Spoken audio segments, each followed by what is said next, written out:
U.S. service members in Germany have begun training Ukrainian soldiers on key systems being used to defend Ukraine against the Russian invasion, Pentagon Press Secretary John F. Kirby said today.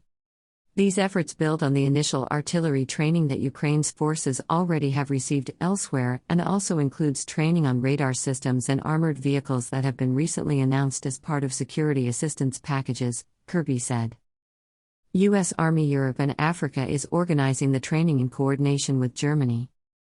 Florida National Guardsmen, who were part of the joint multinational training group in western Ukraine and were ordered out of the country as the threat of the Russian invasion intensified, have reunited with Ukrainians in Germany and are again working to give the Ukrainians the knowledge they need to defend their country.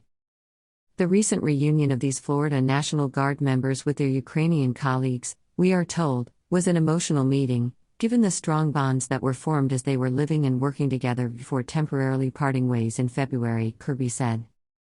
The United States is not the only country training Ukrainian service members. Yesterday, Canadian Defense Minister Anita Anand said Canadian service members were training Ukrainians on the M777 howitzer in Europe.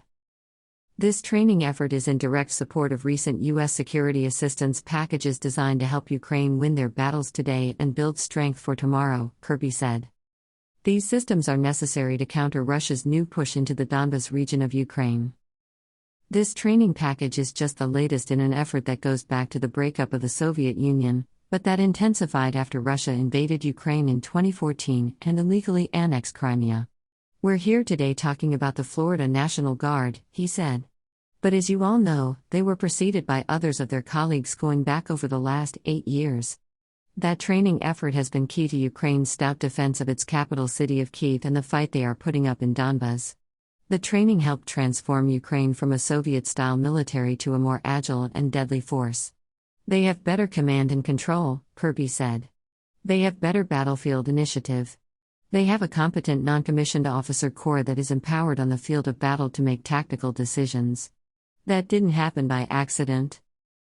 The bulk of the training on the new systems Ukraine is getting will be performed by the Florida Guardsmen. They can, of course, call on army units in Germany to assist if they need it, the press secretary said.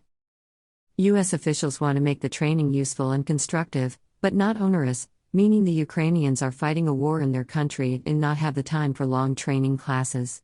As such, the Ukraine military chose artillery personnel to learn to operate the M777 howitzer.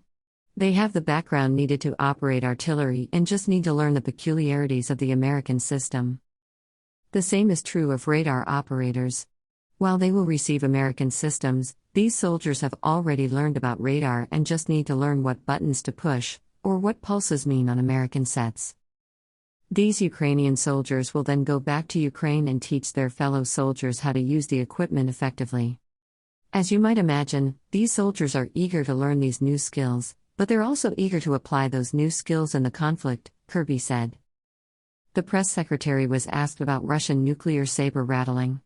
He said the United States continually watches Russia's nuclear preparations, and officials believe U.S. deterrence is positioned correctly. He said the United States takes any threat seriously and is prepared. I'm not going to go into the psychology of Russian President Vladimir Putin, Kirby said. It's hard to look at what he's doing in Ukraine, what his forces are doing in Ukraine, and think that any ethical, moral individual could justify that. It's difficult to look at some of the images and imagine that any well-thinking, serious, mature leader would do that. So, I can't talk to his psychology. But I think we can all speak to his depravity.